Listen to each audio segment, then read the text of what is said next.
¿Alguna vez te has preguntado si Jesús tenía otro nombre antes de venir a la tierra? Es una pregunta que podría cambiar completamente nuestra perspectiva sobre su identidad. Cuando hablamos de Jesús, solemos pensar en su nacimiento en Belén, su vida en la tierra y su sacrificio en la cruz.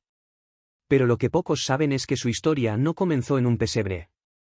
Antes de nacer como un bebé, Jesús ya existía, y su identidad en el cielo estaba marcada por un propósito eterno. Así que hoy vamos a explorar una de las preguntas más fascinantes de la fe: ¿cómo se llamaba Jesús antes de venir a la tierra? Para entender esta pregunta, debemos ir mucho más allá de lo que vemos en las narraciones del Nuevo Testamento. ¿Qué nos dice la Biblia sobre el tiempo antes de la encarnación? ¿Cuál era su nombre en el cielo y qué representaba? Estos no son solo detalles teológicos, sino claves esenciales para entender quién es Jesús realmente y qué significado tiene para nuestras vidas hoy. La respuesta no es tan simple como podríamos pensar. No se trata de un nombre en el sentido tradicional, sino de algo mucho más profundo: su identidad, su misión y su propósito eterno. El Evangelio de Juan comienza con una declaración sorprendente: en el principio era el Verbo, y el Verbo estaba con Dios, y el Verbo era Dios. Antes de convertirse en Jesús, Él era el Verbo, el Logos divino, el agente de la creación y la expresión perfecta del corazón de Dios. ¿Pero por qué se le llamaba así? ¿Y qué cambió cuando vino a la tierra?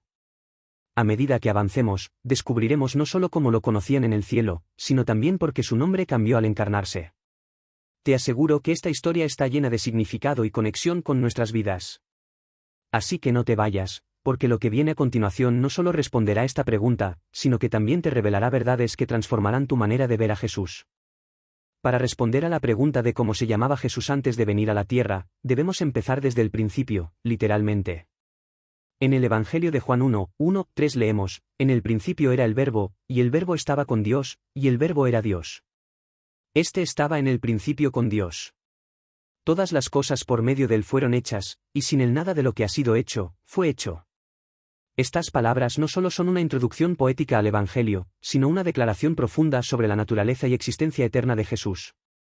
Antes de que el mundo existiera, Jesús ya estaba allí, conocido como el Verbo o Logos. Pero, ¿qué significa que Jesús sea llamado el Verbo? En el contexto bíblico y teológico, el término Logos, en griego, tiene un significado especial. Representa la palabra de Dios en acción, la fuerza creativa que da vida y ordena el universo. Cuando Juan dice que el Verbo era Dios y estaba con Dios, está afirmando que Jesús no es una creación, sino parte de la misma esencia divina, eterno y coexistente con el Padre y el Espíritu Santo. A lo largo del Antiguo Testamento, encontramos pistas de su presencia y su papel. Por ejemplo, en Génesis 1:26, Dios dice: hagamos al hombre a nuestra imagen, conforme a nuestra semejanza. Esa pluralidad apunta a la comunión divina de la Trinidad, el Padre, el Hijo y el Espíritu Santo trabajando juntos desde el principio. Aunque el nombre, Jesús, aún no se revela, él ya estaba cumpliendo su papel como el agente de la creación, el Hijo eterno de Dios. Otro aspecto crucial de su identidad en el cielo es su título como el Hijo de Dios. Este no es un título que indique subordinación, sino relación. En Salmos 2:7, leemos: mi Hijo eres tú, yo te he engendrado hoy. Esto nos muestra que, desde la eternidad, el Hijo ha sido parte del plan divino de Dios para revelar su amor y redimir a la humanidad.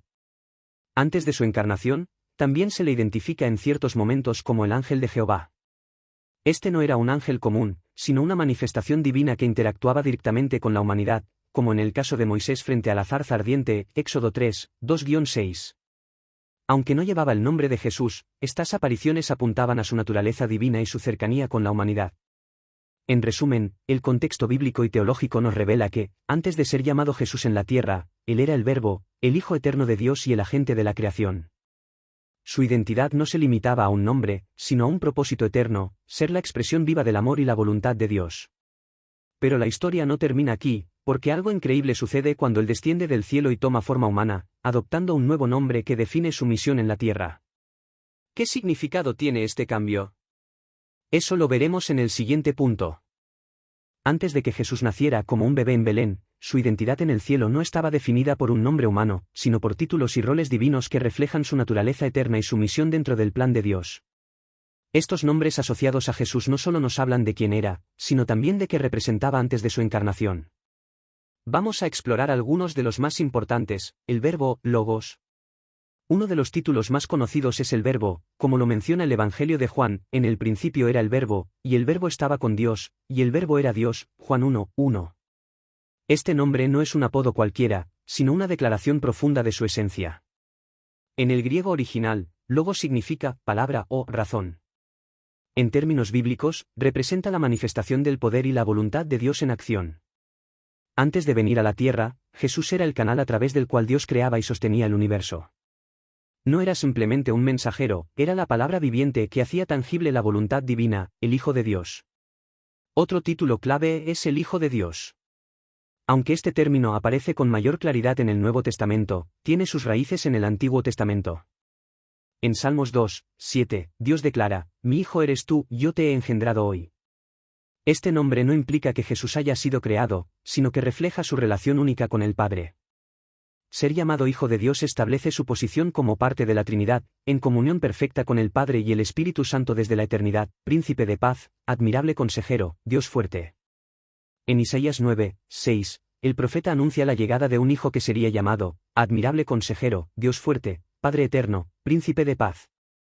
Aunque este versículo profetiza su encarnación, también describe aspectos de su identidad celestial. Estos títulos reflejan su divinidad, su sabiduría infinita, su poder y su capacidad de traer paz verdadera a un mundo caído. El momento de la encarnación marca un giro crucial en la historia de Jesús. Antes de este evento, su identidad divina se manifestaba a través de títulos como el Verbo, el Hijo de Dios o incluso Yo soy. Pero todo cambió cuando decidió descender a la tierra, tomar forma humana y recibir un nuevo nombre, Jesús. Este cambio no fue casual, sino profundamente significativo, porque con ello asumió un nuevo rol que transformaría el destino de la humanidad. El Verbo se hizo carne.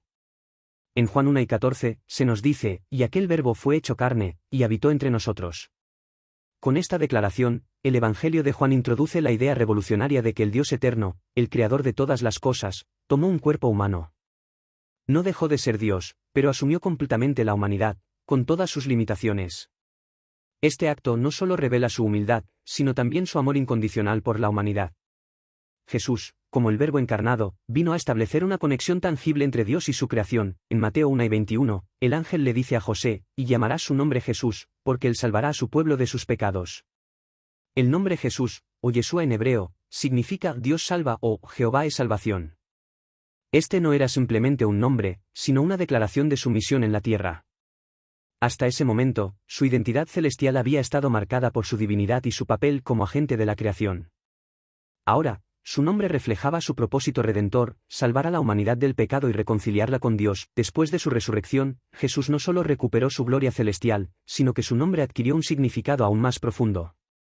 En Filipenses 2:9-11, se nos dice: por lo cual Dios también le exaltó hasta lo sumo, y le dio un nombre que es sobre todo nombre, para que en el nombre de Jesús se doble toda rodilla.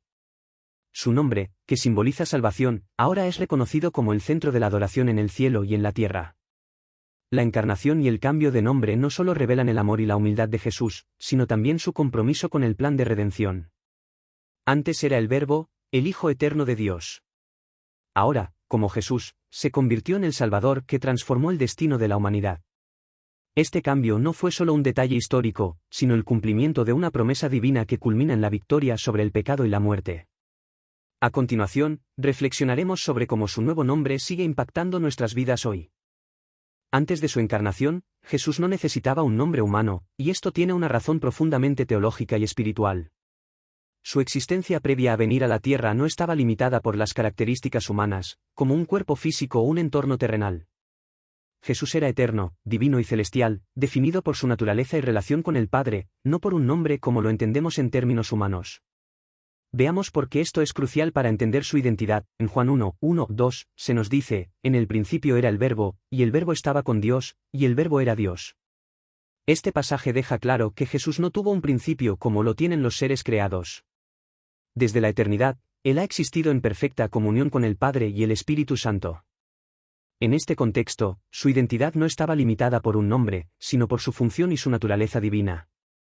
Como el Verbo, Él era la palabra viva, la expresión perfecta de la mente y el corazón de Dios. A lo largo del Antiguo Testamento, encontramos diferentes títulos que apuntan a su presencia y su papel antes de la encarnación: el ángel de Jehová, el Hijo de Dios, Yo soy, Príncipe de paz.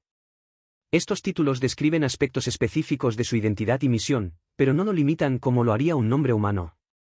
Cada uno de estos nombres es más una descripción de su propósito y relación con la creación que un nombre personal.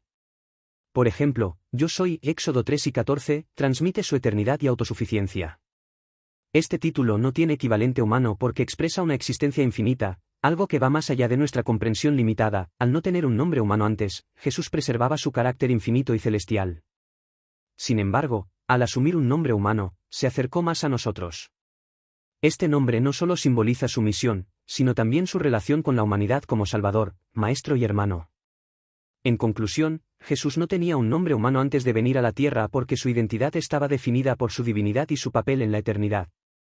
Al encarnarse, tomar un nombre humano como Jesús no solo marcó su misión en la tierra, sino que también hizo posible que nosotros lo reconociéramos y nos relacionáramos con él de una manera más personal y cercana. Este cambio fue una demostración de su amor y su compromiso con nuestra salvación. El nombre Jesús significa Dios salva y refleja su misión de redimir a la humanidad del pecado. Antes de su encarnación, Jesús era conocido como el Verbo, el Hijo de Dios y el agente de la creación. Sin embargo, al tomar forma humana, su nuevo nombre simbolizó su propósito terrenal de salvarnos y reconciliarnos con Dios. Este nombre tiene un poder único, nos conecta con la promesa de salvación, nos invita a una relación personal con Dios y nos recuerda su sacrificio por amor a nosotros. Hoy, Jesús no es solo un nombre histórico, sino la clave de nuestra fe y el fundamento de nuestra esperanza eterna.